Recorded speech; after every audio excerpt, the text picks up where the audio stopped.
voy a empezar hablando sobre algunos conceptos de la democracia. Y empezaré recordando una frase de Winston Churchill, que decía que la democracia es el peor de los sistemas, exceptuando todos los demás. Que es una frase, por supuesto, paradójica, que indica que apenas uno plantea y delinea lo que es la democracia, se da cuenta de los fallos que tiene como sistema. Pero cuando quiere imaginar otro sistema mejor, encuentra todavía fallos peores. Esa es un poco la conclusión de un político que estuvo en política más de 60 años. Fue ministro hasta pasados los 80. ¿Cómo puedo yo caracterizar a la democracia? No voy a entrar a hacer una larga disquisición filosófica. Voy a decir dos puntos que me parecen importantes. La democracia acepta como sistema o parte como sistema de la soberanía popular. Y como la soberanía popular no puede ejercerse popular y directamente, esto es algo común a todos los sistemas, esa soberanía se ejerce, el poder que deriva de esa soberanía se ejerce por medio de representantes. ¿Cómo se eligen los representantes? Por medio de lo que llamamos la regla de la mayoría. Esa es la definición básica. No hay en la democracia soberanías hereditarias por venidas de la mano de Dios o por la tradición, la costumbre o lo que sea, sino simplemente la idea de que la soberanía reside en el pueblo. La primera idea que tenemos es que si no tenemos soberanía popular, ¿de quién es la soberanía? O sea, creo yo que en ese sentido no es fácil encontrar ningún sustituto a esa primera parte de la democracia. Si no es la soberanía popular, es la soberanía del rey, del emperador o de los profetas o de los teócratas o de los sacerdotes. No veo la lógica. Es decir, me parece que es un argumento hoy día incuestionable. La segunda parte, la regla de la mayoría, sí es una regla que, yo les diría, antes que nada, es una regla que no tiene contenido moral ni tiene contenido epistemológico. Rápidamente. No tiene contenido moral porque no quiere decir que la mayoría es mejor que la minoría. Jamás. El criterio de que haya 8 personas a favor de una cosa y 7 a favor de otra, pues no quiere decir que esas personas sean más justas, más buenas o más racionales que las otras 7. Y tampoco es un criterio de verdad. La verdad no se decide por mayoría. Normalmente la verdad se avanza, se consigue en la historia del pensamiento, en la ciencia y en otras disciplinas, no por mayoría, sino muchas veces y generalmente luchando contra la mayoría. Ese es el profundo problema que tiene la democracia, pero que no es sustituible por otra regla, porque si yo digo, si no es la regla de la mayoría, ¿qué regla hay? Una regla hereditaria, una regla de la minoría. Esos son puntos de fondo a discutir en teoría política que no encuentran realmente una salida, otra que sea la que les estoy presentando. Un poquito de historia. ¿Qué pasa con la democracia? Hoy día todos los países, todas las corrientes de pensamiento se dicen democráticas. Prácticamente ustedes no encuentran desde Irán hasta la China comunista, desde Estados Unidos hasta Brasil, todo el mundo es demócrata. La democracia es la única forma políticamente correcta y políticamente aceptada.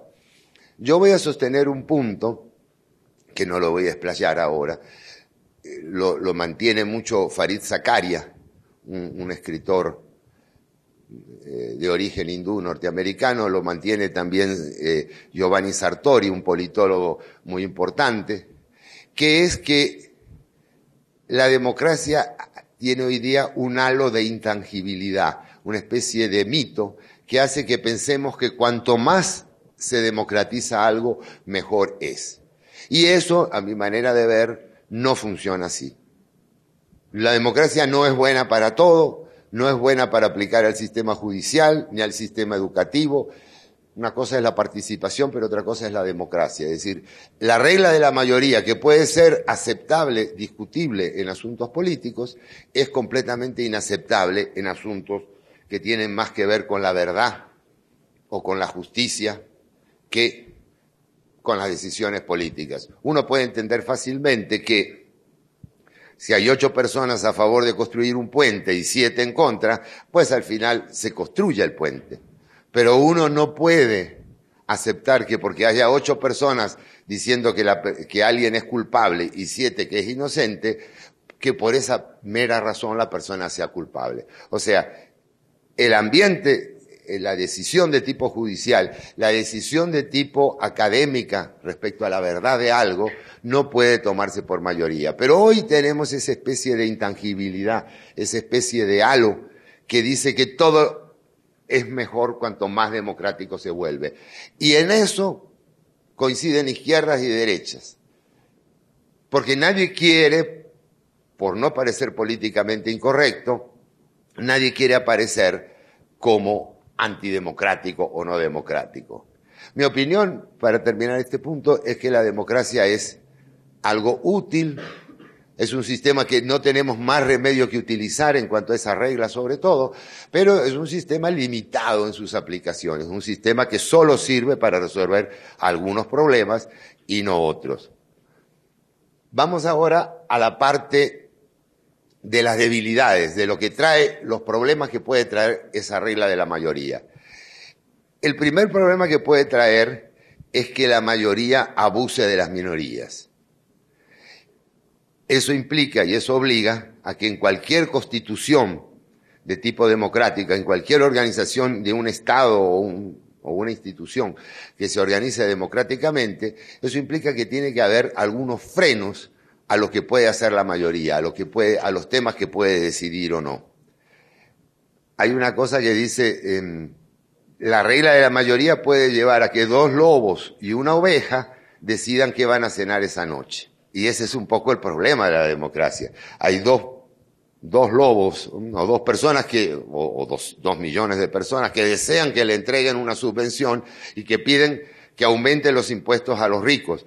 Pero los ricos son mucho menos que esas 2 millones de personas, son 100.000 a lo mejor. Los ricos tienen que pagar por la mayoría. ¿Es justo o no es justo? En realidad, para mi manera de ver, no es justo. Puede ser políticamente útil, puede ser necesario, puede ser conveniente en algunos casos, pero justo no lo es, porque no por regla de la mayoría se puede despojar a alguien. Mucho peor, muchísimo peor, es cuando esa regla de la mayoría se impone sobre costumbres que invaden la vida privada, la vida personal de la gente. Supóngase que por alguna situación 51% de la población decida que las mujeres deben llevar velo, o deben llevar chador, o deben llevar burka. Es una elección democrática, es una norma, se aplica, se va a un congreso, hay una mayoría de X porcentaje y se aplica eso. Hay lógica en ese punto. Es aceptable para nosotros, es posible aceptar que una mayoría condicione las conductas de las personas. Entonces, fíjense, el primer problema grave con la democracia es que no puede permitirse que se emplee para todo, ni siquiera para todas las decisiones de tipo colectivo político. Debe haber lo que en la Constitución de los Estados Unidos se llamaba checks and balances, o sea, frenos y contrapesos, controles mutuos, porque el poder del gobernante tiende a ser abrumador y puede convertirse rápidamente en un despotismo y en una tiranía sobre la gente.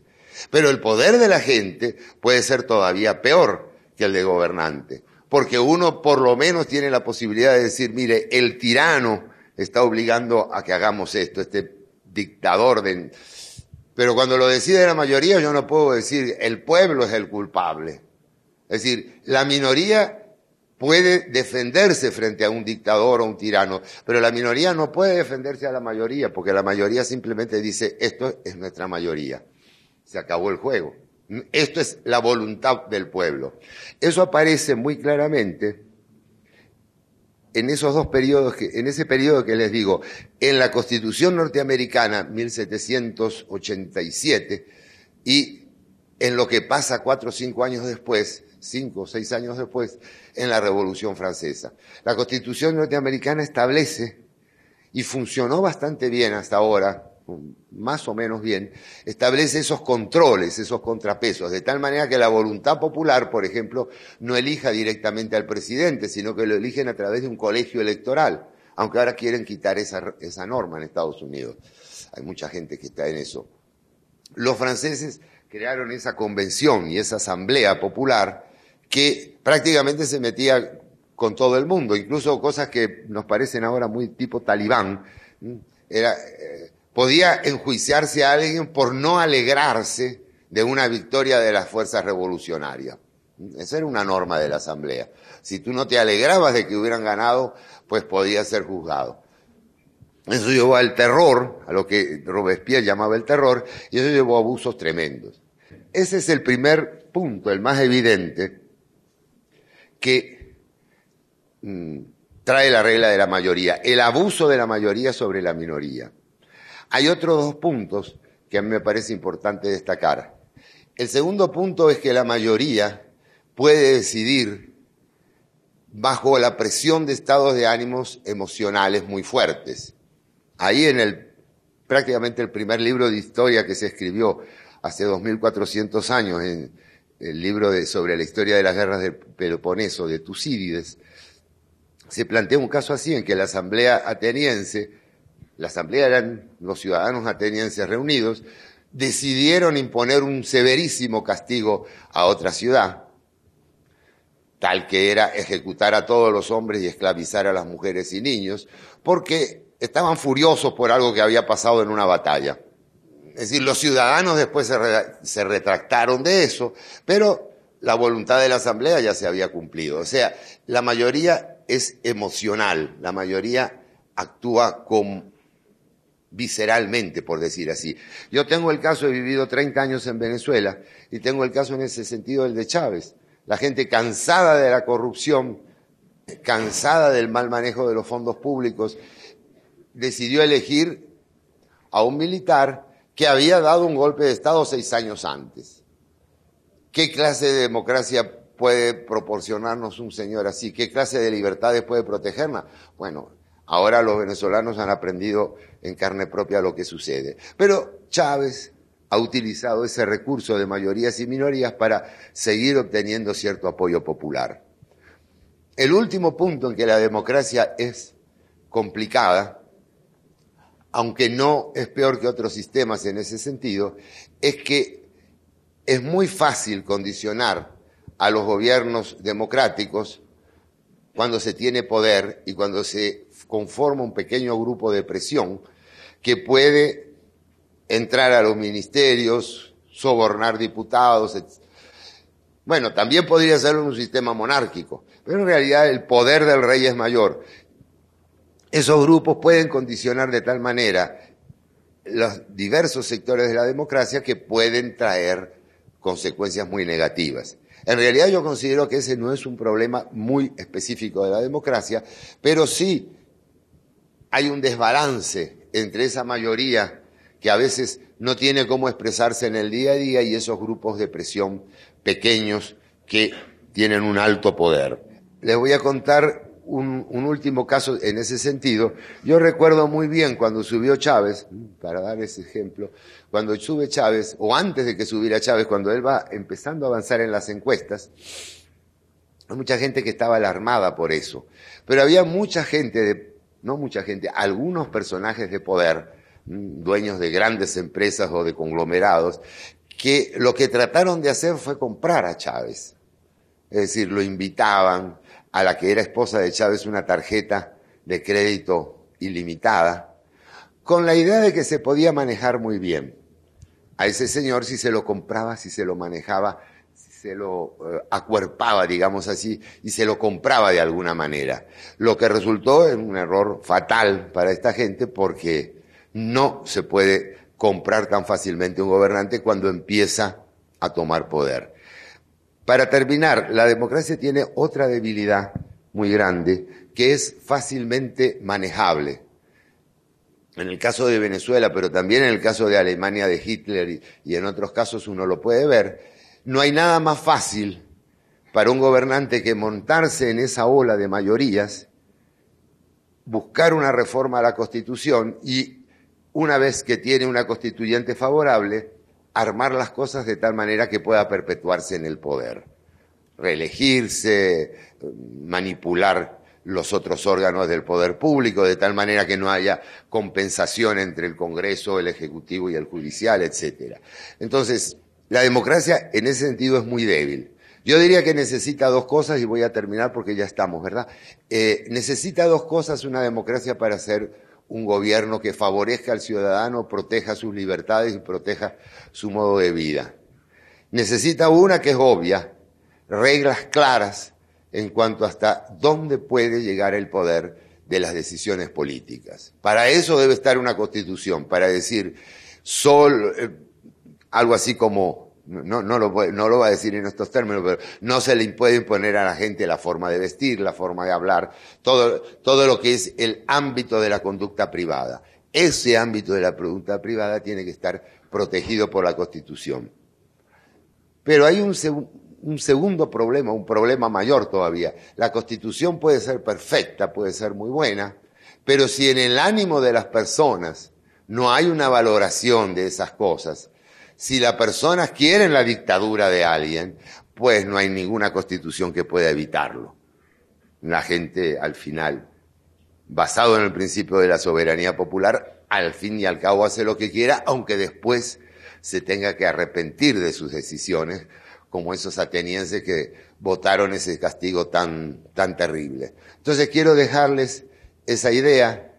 Hay un sentimiento, hay una valoración de las personas, y eso es, las personas son ustedes y somos todos nosotros, que hacen que si no luchamos por mantener las libertades, si no estamos vigilantes y atentos ante el poder, e incluso ante el poder de las propias mayorías, nosotros podemos perder con mucha facilidad nuestras libertades y cosas que nos parecen dadas como por el cielo, a las que tenemos derecho, pero que en realidad por esas cosas lucharon nuestros padres, nuestros abuelos y muchísima gente. El tema del día de hoy, como el doctor Sabino lo decía, es economía y democracia.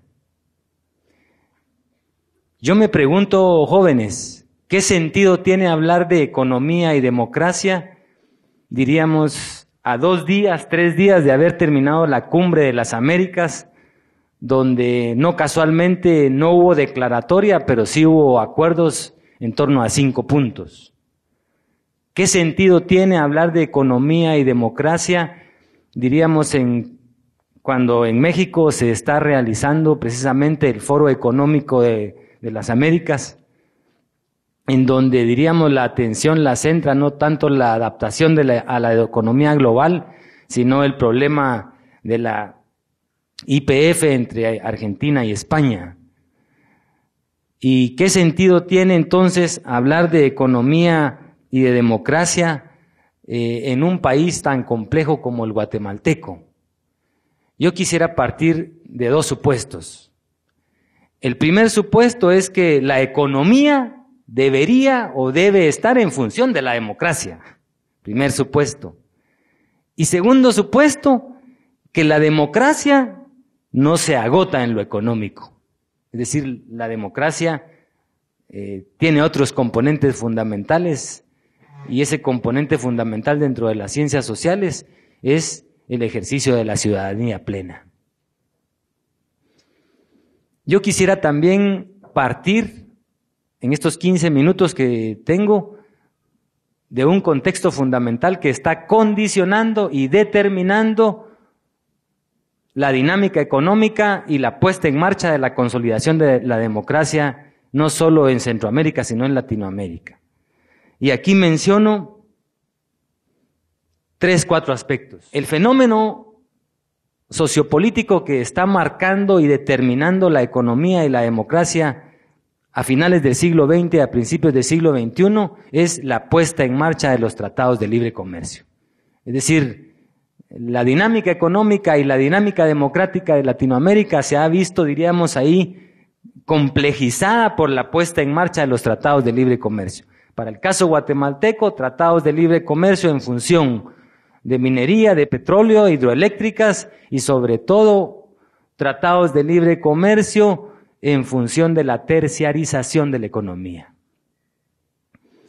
Segundo aspecto fundamental que diríamos tiene incidencias en la economía y en la democracia, el tema del calentamiento global. No somos ajenos, diríamos, al fenómeno de la niña y del niño, y eso está afectando, es decir, cuando aquí viene el Ágata, el Mitchell, el Stan, etcétera, eso tiene un impacto en la dinámica económica. Tercer elemento fundamental que diríamos varía la dinámica económica y democrática de los países, el efecto cucaracha. El efecto cucaracha se configura, diríamos, con la guerra contra el narcotráfico en México, y el efecto cucaracha es, el narco se viene para el sur. Es decir, el efecto cucaracha es, yo apacho donde hay cucarachas y las cucarachas salen, se vinieron al sur. Es decir, ahora El Salvador, Honduras y Guatemala son una región geopolíticamente compleja donde el efecto cucaracha tiene un impacto. Y otro elemento fundamental, que la economía y la democracia no es lo mismo, ni suena igual, ni se escribe igual, ni se siente igual en los cascos urbanos y en la ruralidad del continente y de la región. Es decir, si nosotros vamos al área rural de cualquier país de Latinoamérica y específicamente de este país, Guatemala, es otro mundo, es otra historia, es otra realidad, totalmente distinta de la nuestra.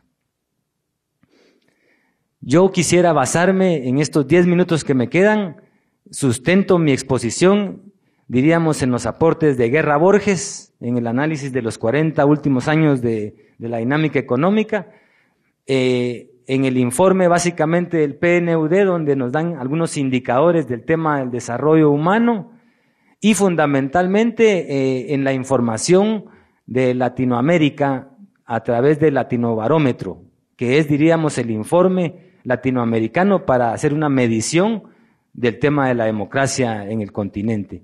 Y fundamentalmente con los aportes de Delberto Torres Rivas, diríamos, a nivel centroamericano y a nivel latinoamericano, tal vez será el sociólogo, sin temor a equivocarme, que más ha avanzado en el tema de la democracia en el continente, en la región y en el país. Entonces la pregunta es, ¿cómo funciona la democracia?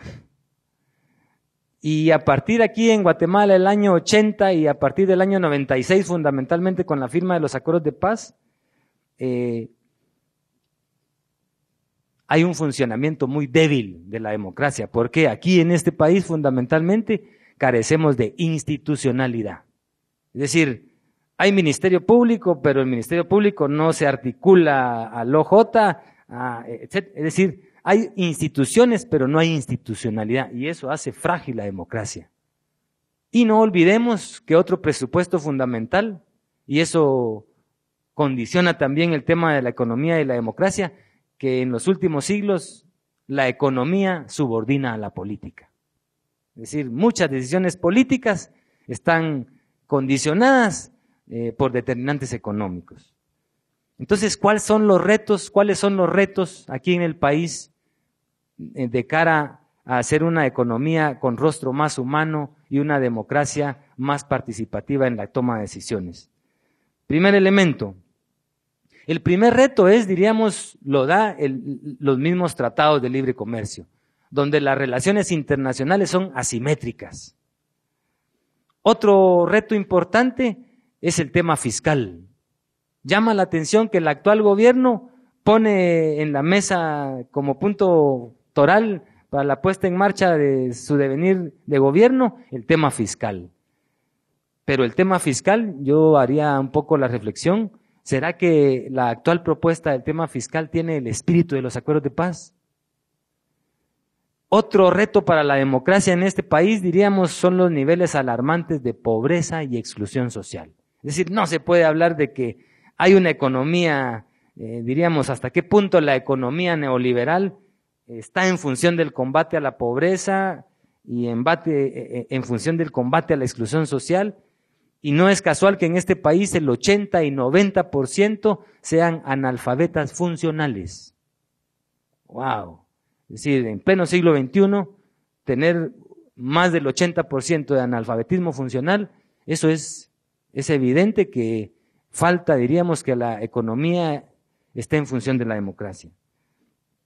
Otro punto fundamental que es un reto para la democracia y que lo evidencia, diríamos, las mismas protestas sociales, y es evidente que hace una semana se dio y también hoy se da, no tenemos tiempo para analizar a profundidad esto, es el tema agrario. Hay marchas campesinas que vienen a la capital y eso pone en tela de juicio modelos económicos y modelos democráticos.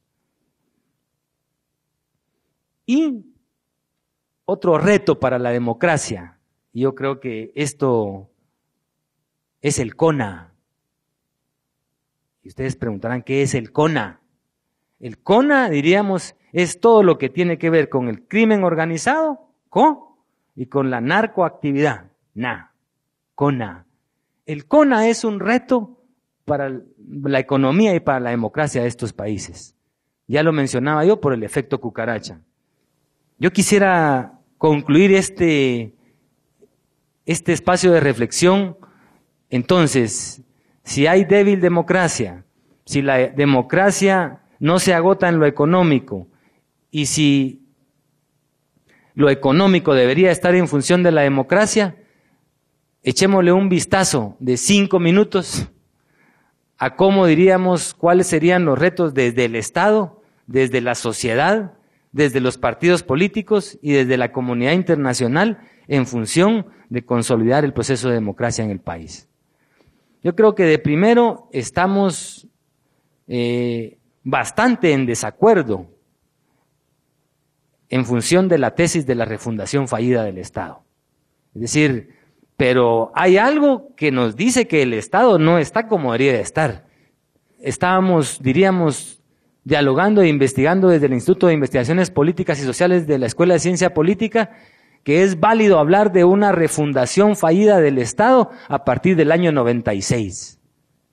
Porque los acuerdos de paz aún no se han implementado y diríamos es la última propuesta a finales del siglo pasado para refundar el Estado guatemalteco. Segundo, vivimos en una sociedad, diríamos, bastante violentada, bastante complejizada, bastante excluida. Y en una sociedad, yo no me atrevo a llamarle sociedad civil, pero una sociedad a nivel de organizaciones y de instituciones bastante ONGizada y bastante polarizada y en unas relaciones Estado-sociedad donde es evidente que de parte del Estado hay una estrategia para demonizar la acción social. Véase las marchas campesinas. Estamos también, otro gran reto de la democracia a nivel de partidos políticos, y yo creo que esas son las lecciones aprendidas de la última coyuntura electoral 2011, que para el Tribunal Supremo Electoral y en el tema de reformas a la ley electoral y de partidos políticos, hay mucho que hacer para consolidar la democracia en este país. Es decir, no puede ser de que se infrinja la ley de partidos políticos y que para solventar punitivamente esa acción se pague $250 o $150 para... Eso no es lógico ni tiene sentido. Es decir, ahí habrá mucho que... Y diríamos la misma complejidad del legislativo. Diríamos, para medir el termómetro de cómo está la dinámica de los partidos políticos, vayamos al legislativo, en donde la oposición no es una oposición de propuesta, de construcción, sino es una oposición de choque. Y eso retrocede, diríamos, las dinámicas democráticas del país. Otro reto también para la democracia, diríamos, es el tema de la comunidad internacional. Es decir, no solo el Estado como actor, no solo la sociedad, no solo los partidos políticos, sino también una comunidad internacional bastante ahora en los últimos años desplazada hacia otros países del sur. Es decir, ya no es la prioridad Guatemala, sino es África, etcétera. Y entonces, yo para concluir, sostengo de que no basta con el puro crecimiento económico. Aquí habría que, diríamos, poner en tela de juicio, diríamos, la puesta en marcha, al igual que los ciclos del capitalismo, los ciclos del neoliberalismo en el país. Es decir, ¿qué tanto podemos fusionar y modernizar el tema de la dinámica neoliberal en el país? Segundo punto, yo diría que el gran reto de la democracia en este país, ciertamente la democracia tiene una base económica, pero lo fundamental en este sentido sería generar condiciones para ejercer la ciudadanía plena. No es posible, si aquí más del 50% vive en pobreza, eso es, diríamos, una objeción al tema del desarrollo de la democracia. Yo, escuchando al que me antecedió en la palabra, doctor Sabino, un tema fundamental cuando se plantea el tema de la democracia es la soberanía. Yo dejo como reflexión a ustedes jóvenes con el tema de salud. Quisiera concluir con esto, con una pequeña reflexión.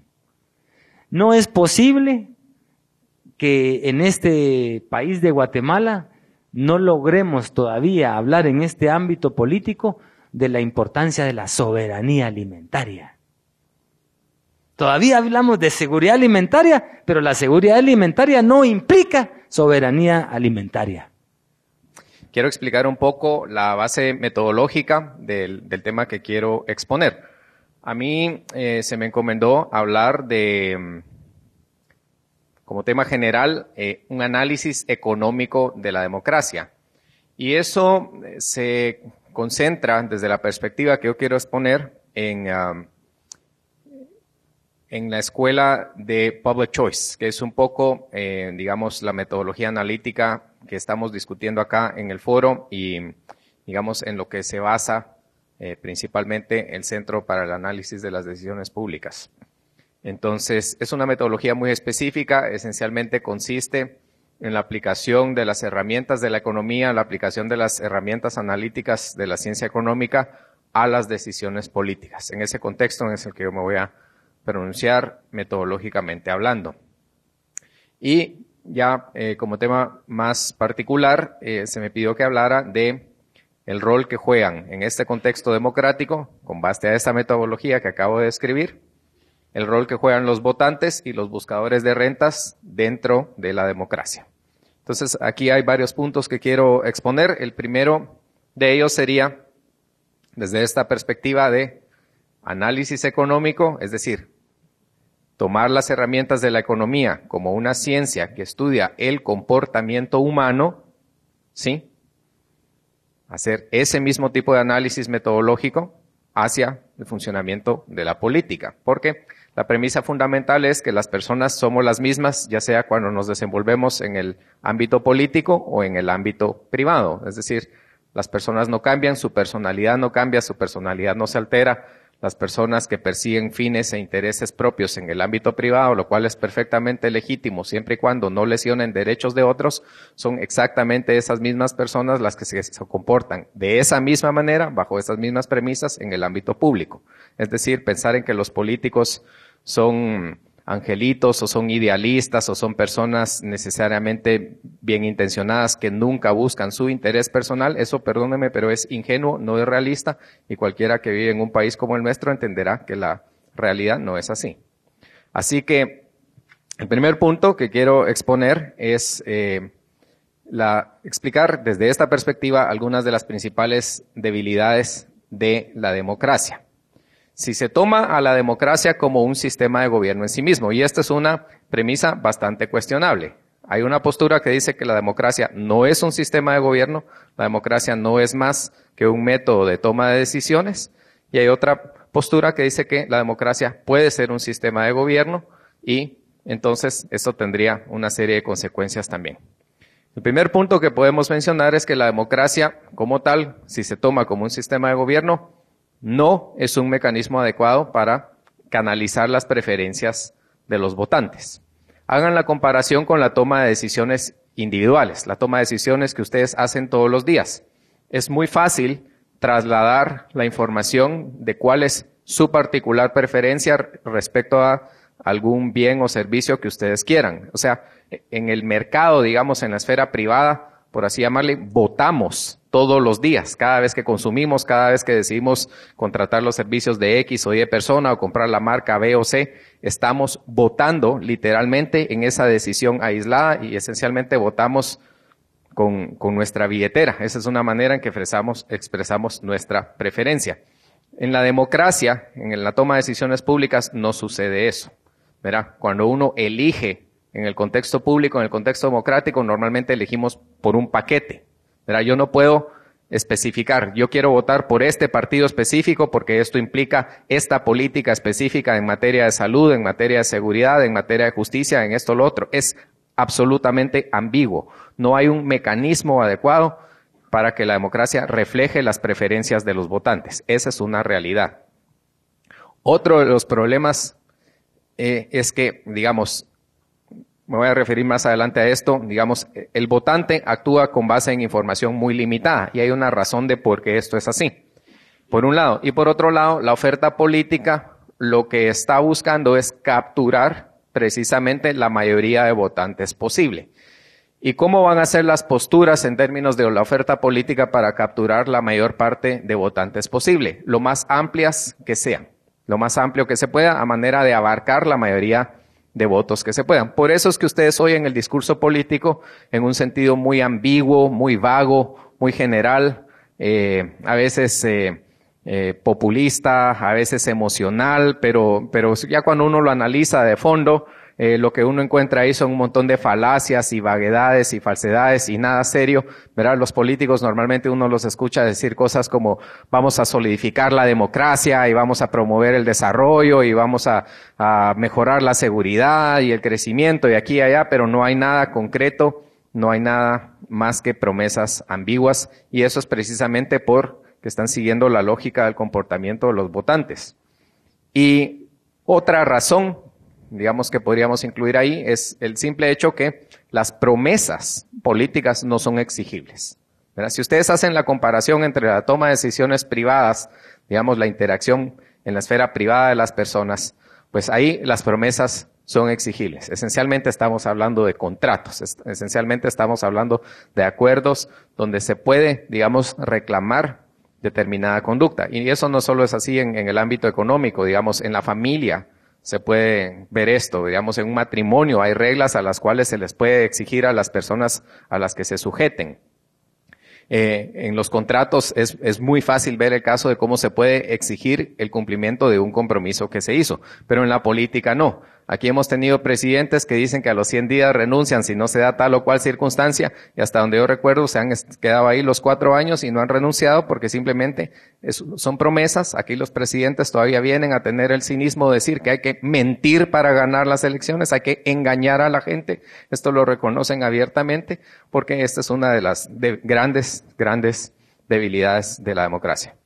Y otro último punto que quisiera tocar, ya para concluir estas debilidades, digamos, de los procesos democráticos, es que no hay representatividad. La idea que se ha venido vendiendo de la democracia representativa como un mecanismo idóneo para gobernar es una idea verdaderamente débil. No hay representatividad. Si ustedes analizan lo que realmente sucede en los congresos, son más bien coaliciones de intereses minoritarios. Primero por el sistema electoral, y esto llevaría mucho tiempo explicarlo, pero les puedo recomendar literatura o algunos otros temas para que entiendan esto. El sistema electoral está diseñado para que no haya representatividad. El sistema electoral en Guatemala está diseñado para que haya una partidocracia, no una democracia. Eso es número uno. Y como les digo, si les interesa el tema, yo con mucho gusto les puedo proporcionar literatura al respecto e incluso yo he publicado mucho sobre este tema. El segundo punto es que lo que aparenta ser democracia no es otra cosa que coaliciones de intereses minoritarios entre las distintas facciones políticas. Lo que hay es intercambio de intereses. Que venga este partido y que compre los votos suficientes para aprobar tal cosa, para aprobar el llamado paquetazo fiscal o la ley esta o la ley la otra. Lo único que hay es compra de voluntades. Ustedes pueden ver, este es un ejemplo reciente donde lo pueden ver, tienen diputados que fueron a votar cuando ni siquiera habían leído por lo que estaban votando, simplemente que su voluntad había sido condicionada y comprada para llevar a cabo esta decisión. Y esto pasa aquí y pasa en cualquier país donde hay este sistema representativo. A esto en la teoría de Public Choice se le denomina log rolling, es una palabrita que pueden buscar, log rolling, así como se oye se escribe, y es precisamente esta dinámica de intercambio de votos. O sea, lo que hay son componendas entre partidos políticos, no hay tal cosa como la representatividad. Esta es otra realidad. Bueno, el segundo punto, para ir abordando este tema, el segundo punto que quería tocar es el tema del comportamiento de los votantes. Aquí hay dos fenómenos. La teoría menciona dos fenómenos, digamos, como una manera de explicar el comportamiento de los votantes. Un fenómeno se denomina ignorancia racional. Ahora, no vayan a confundir la idea de ignorancia con la idea tal vez más general que todos tenemos de ignorancia, porque esta ignorancia tiene el calificativo de racional. Es decir, en ningún momento se está diciendo que la gente no tiene la inteligencia o no tiene la capacidad intelectual para tomar decisiones acertadas. Lo que se está diciendo es que la gente racionalmente elige ser ignorante.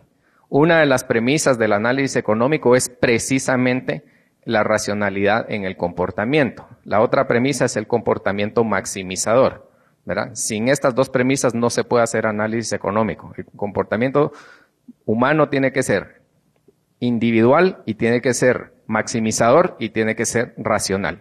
Si no aceptan estas premisas como premisas de la acción humana, entonces no pueden hacer análisis económico. Esta es la base de la economía. Entonces, ¿por qué se dice que la ignorancia es racional? Hagan otra vez la comparación entre la toma de decisiones privadas, las elecciones que ustedes hacen todos los días, y la toma de decisiones públicas y van a encontrar la diferencia. En el caso de la toma de decisiones privadas, por ejemplo, si ustedes tuvieran que pensar en que tienen la necesidad de adquirir un lápiz, digamos, no es que vayan a buscar en internet o ir de librería en librería cuál tiene el lápiz más barato. Van a comprar el primero que encuentren al costo al que lo encuentren y no van a necesitar mucha información al respecto porque el costo de esa información sería muy elevado en comparación al beneficio de la información, es decir, a los 5 centavos que se van a ahorrar en la compra de un lápiz. Compran el primer lápiz que encuentren y se acabó. Si tuvieran que hacer una elección diferente, por ejemplo, imagínense que se van a casar y quieren comprar una casa, pues no van a comprar la primera casa que se les ponga enfrente.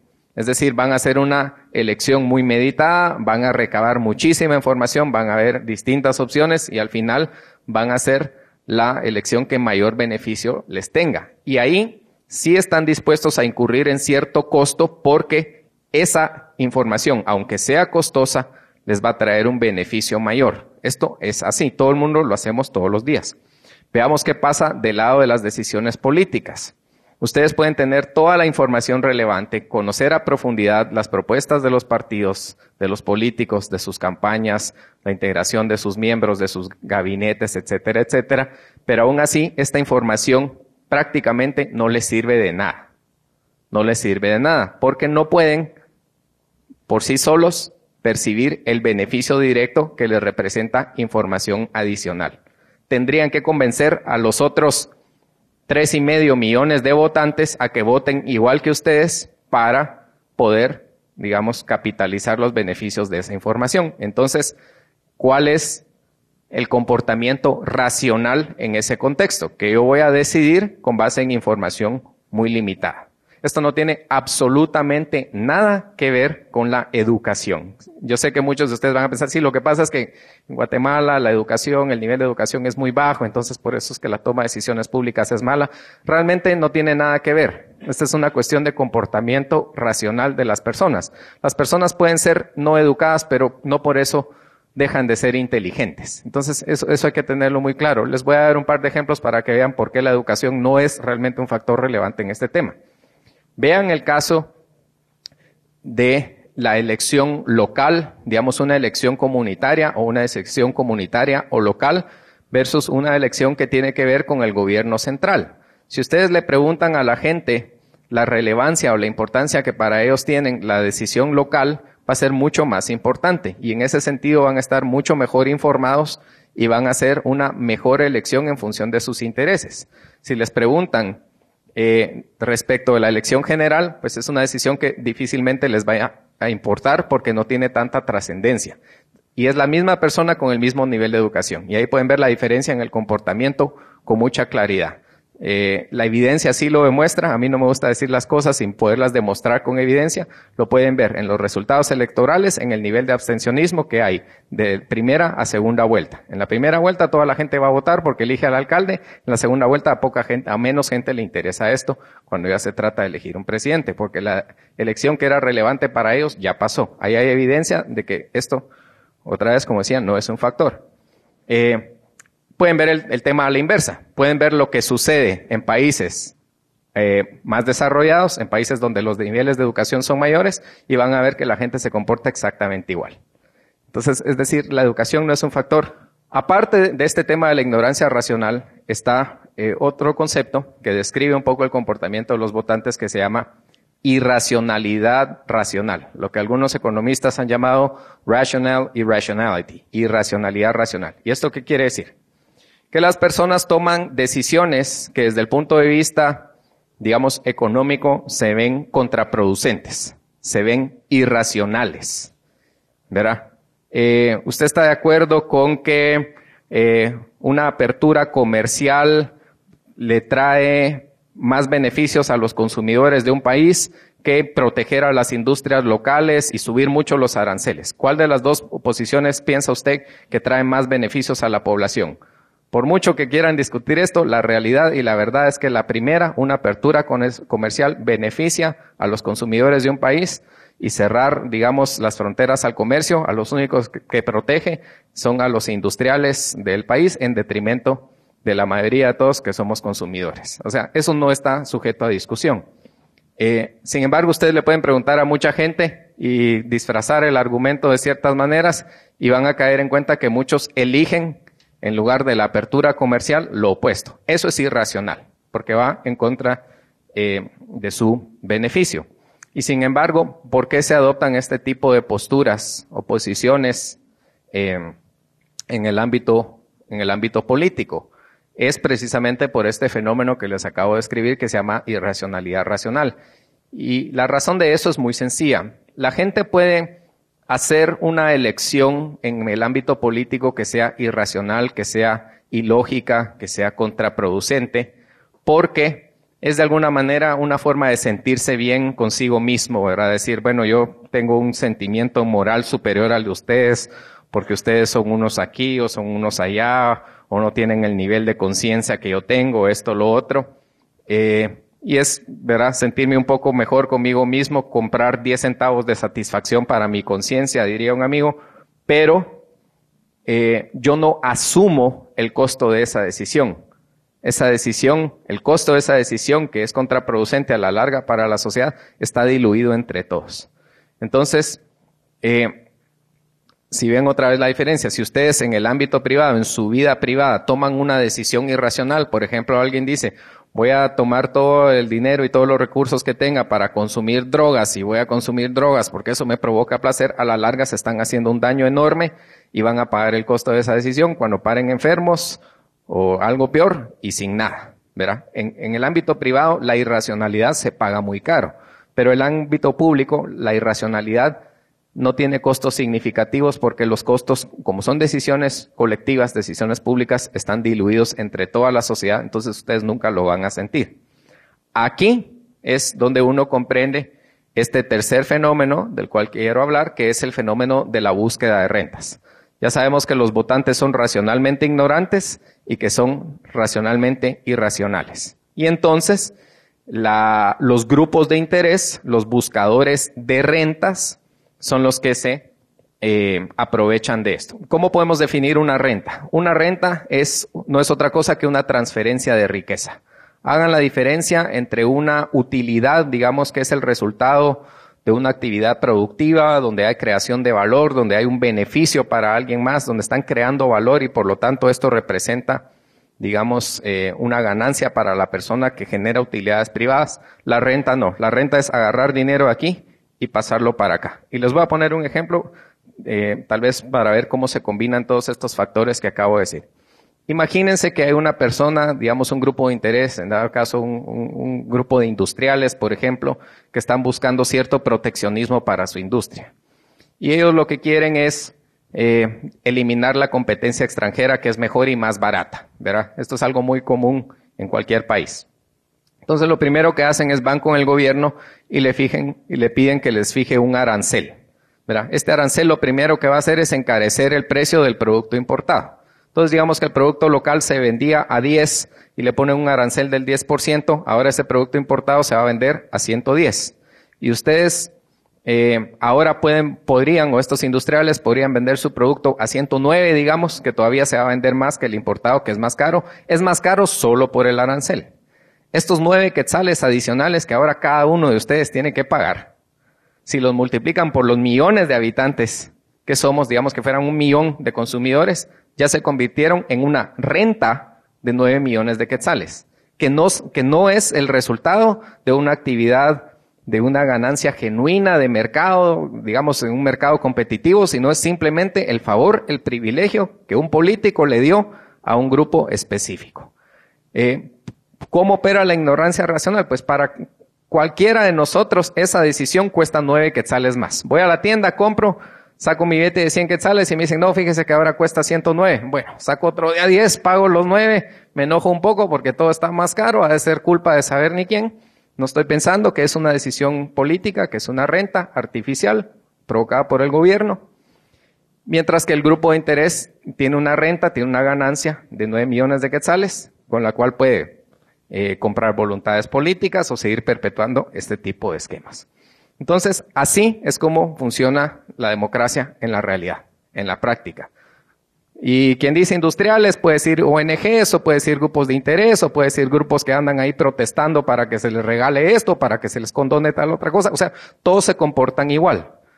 Y la población, digamos todos nosotros, los que somos racionalmente ignorantes, la masa promedio de votantes que no tenemos tiempo para estarlo perdiendo en estas cosas, somos los que pagamos estas consecuencias. Aquí es donde se da, digamos, una concentración de beneficios en este grupo específico, que es el que obtiene todas las ganancias, y una dispersión de costos entre todos nosotros, que como solo pagamos unos cuantos centavos o quetzales por cada decisión de estas, no nos damos cuenta. Ahora, sumen todo ese costo social y entonces deberíamos realmente estar todos enfurecidos de estos resultados que la democracia día a día nos impone, estos costos. Es un costo social elevado. El otro factor, solo voy a hablar de esto muy brevemente, es que las sociedades, en lugar de ser abiertas, de ser competitivas, de tratar de ser innovadoras, de tratar de ser eficientes, lo que hacen es empiezan a competir por las rentas, ¿verdad? Las industrias ya no se preocupan por ser competitivas, sino por cómo se protegen. Agarran los recursos que tienen, en lugar de invertirlos, se los dan a los políticos para que les den favores. ¿Verdad? Las personas que en lugar de trabajar y qué sé yo, hacen un grupo de interés o una ONG y van a hacer presión al gobierno para que se les dé algún tipo de privilegio. O sea, es una sociedad buscadora de rentas que se destruye a sí misma. ¿Cuál es la solución? Más allá de la democracia, pensemos en la república. Pensemos en un sistema republicano. Pensemos en un sistema donde el privilegio no puede existir por disposición constitucional. Pensemos en un sistema donde las reglas tienen que ser iguales para todos, donde no puede haber privilegios para nadie. ¿Verdad? Así es como realmente eliminan este problema. Ya la democracia la podemos limitar, como decía el doctor Carlos Sabino, a su contexto. Pero la república, el Estado de Derecho, es precisamente lo que nos salva de todos estos problemas que les acabo de describir. Me pareció bastante interesante la exposición que hicieron cada uno de ustedes y pues me surgen algunas dudas. La primera es, en realidad, ¿qué es lo que ustedes piensan del sistema socialdemócrata? Y si creen que en Guatemala es necesario concentrar de primero la democracia para luego poder aplicar un sistema socialdemócrata o solo se podría empezar a aplicar así. Esa es una. Y la siguiente es que qué tan importante sería regular totalmente los recursos que se gastan en campaña para los políticos, ya que así pienso yo que podríamos tomar una decisión no por la cantidad de campaña, no por el manejo de masas, ni por el endeudamiento nacional, sino que en realidad por la calidad del candidato y las capacidades de cada uno de ellos para gobernar el país. Muchas gracias. No sé a qué le llama sistema social democrático, pero yo entiendo que socialdemocracia es una ideología política, o sea, no todos compartiríamos eso. Bueno, el sistema socialdemócrata, más que todo, pienso yo que se basa en que el Estado se tiene que ocupar por las necesidades básicas sociales de la población. Por ejemplo, salud, educación, vivienda, muchas de ellas, y elegirlos así con la democracia, con el sistema que Bueno, no hay un problema terminológico. Eso se le suele llamar estado de bienestar, digamos. Y socialdemocracia sería la corriente política que más favoreció eso, pero en realidad todos aceptan eso. Bueno, la pregunta era cómo hacer para aplicar eso. Mira, yo pienso que no es el momento y el lugar que se puede hacer, pero habría que cuestionar profundamente ese estado de bienestar, porque el estado de bienestar no es aparentemente, tiene una serie de defectos, nosotros lo hemos aceptado en el mundo occidental como la única respuesta posible, y creo que la crisis europea que en este momento está sacudiendo a Grecia, Irlanda, en parte a España, es un poco el resultado de que ese estado de bienestar siempre es demasiado caro. Mi opinión es que no es sostenible, que el estado de bienestar, como todas las políticas del Estado, debe ser sumamente limitada. Tú puedes decir, bueno, quizá en educación tal cosa, en salud tal otra, pero que tú no puedes pretender cubrir todas las necesidades porque apenas se cubren algunas, aparecen otras nuevas. Los estados tienden a endeudarse y llega un momento cuando hay un pequeño cambio en la economía que esas deudas ya no se pueden pagar. La segunda, te voy a dar una opinión muy personal que también contradice lo que aparece normalmente en casi todas las partes. Yo no creo que tenga demasiada importancia lo que se gasta en las campañas publicitarias. Creo que tiene importancia, pero que ese no es un punto clave. A mi modo de ver, la gente está condicionada por la propaganda, la publicidad política, pero en una medida mucho menor de lo que se asume normalmente. Hay gente que ha gastado millonadas y no ha podido ganar elecciones. Hay gente que con poco dinero, por ejemplo, el caso típico de Alberto Fujimori en Perú, ha ganado elecciones. Chávez mismo es un ejemplo de eso. Él compitió contra dos enormes y poderosos partidos con muchísimo dinero y él tenía mucho menos dinero y ganó. O sea, yo creo que se asume una correspondencia y se le da demasiada importancia a ese punto y entonces podemos caer en todo un sistema penal de sanciones que lo que hacen es realmente perjudicar la apertura del proceso electoral. O sea, no digo que no hay que hacerlo, pero digo que ese no es el punto de verdad. El gobierno pasado se definía como socialdemócrata. Dicen que cuando inicia el gobierno pasado, el tacuche de socialdemócrata queda muy grande, es decir, era grande el difunto, decíamos. Y cuando termina el gobierno, el tacuche de socialdemócrata se encoge. Es decir, es un debate que yo creo que los retos de la democracia no están solo, diríamos, de cara, y yo quisiera dejar bien claro este punto. Los retos para la democracia y la transformación de las economías en Latinoamérica no deben de repercutir solo, diríamos, a partir de Bolivia, de Venezuela, etcétera, y tomando el Caribe, Cuba. Yo creo que eso es un desafío no solo para los que se denominan socialistas, sino también para los neoliberalistas. Es decir, el sistema neoliberal tiene, entonces aquí entran todos. Aquí como que se ha tratado de contraponer la idea de socialdemocracia con neoliberalismo y hay que tener claro qué se entiende por neoliberalismo, ¿verdad? Yo por lo menos en lo particular me describiría como liberal clásico y creo que es una diferencia importante. Usualmente lo que se denomina o se describe como neoliberalismo en algunas países de América Latina es lo que yo llamaría mercantilismo, que es exactamente lo que yo pasé los últimos 15 minutos criticando, ¿verdad? Es un sistema de privilegios, es un sistema de favores, es un sistema de prebendas, es un sistema de consecución de rentas. Yo creo que prácticamente todos nos oponemos a eso. Por supuesto que el tema de la socialdemocracia, también como decía el doctor Sabino, como una ideología política, creo que es una ideología política que en la práctica no ha funcionado. ¿Verdad? Ahí está toda la evidencia del mundo respaldando, los problemas con el Estado benefactor, el Estado que al final fracasa, ¿verdad? Y eso es un poco lo que la escuela de Public Choice demuestra con evidencia, con ciencia, ¿verdad? Porque aquí no es tema de ideología, estas cosas hay que abordarlas de manera racional y científica y ver qué es lo que funciona y qué es lo que no funciona. Y los mercados libres es lo que mejor sirven para prosperidad.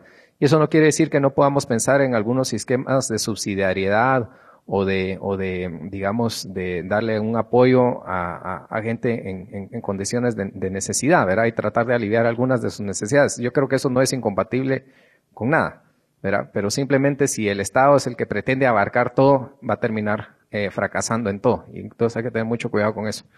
El otro punto es respecto de las campañas. Se puede regular, incluso se ha llegado al extremo de decir, miren, mejor que el financiamiento sea público, porque entonces, si el financiamiento es público, entonces todas las facciones políticas van a competir en igualdad de condiciones e ingenuamente se piensa que así van a dejar de llegar estos dineros que condicionan a las campañas políticas. Yo no creo que esa sea la solución.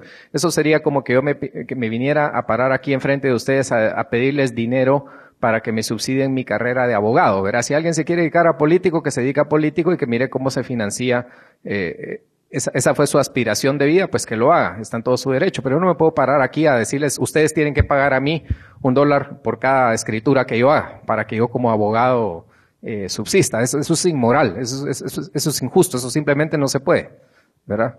Entonces, por un lado, y por otro lado, ese tipo de esquemas no impiden que de ninguna manera que los dineros de intereses especiales se canalicen hacia los políticos o hacia los partidos bajo otras vías. Igual no lo van a resolver. Entonces no tiene sentido.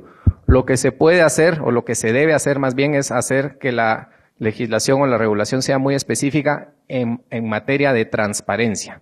Que todos los votantes sepamos de dónde vino cada centavo que recibió cada candidato y de quién. Eso es a lo que mejor podemos aspirar, porque entonces yo ya sé que este candidato está condicionado por tal o cual grupo y ya sé que puedo hacer una buena elección. Esa, créanme que pienso yo, sería una buena reforma en tema de materia electoral.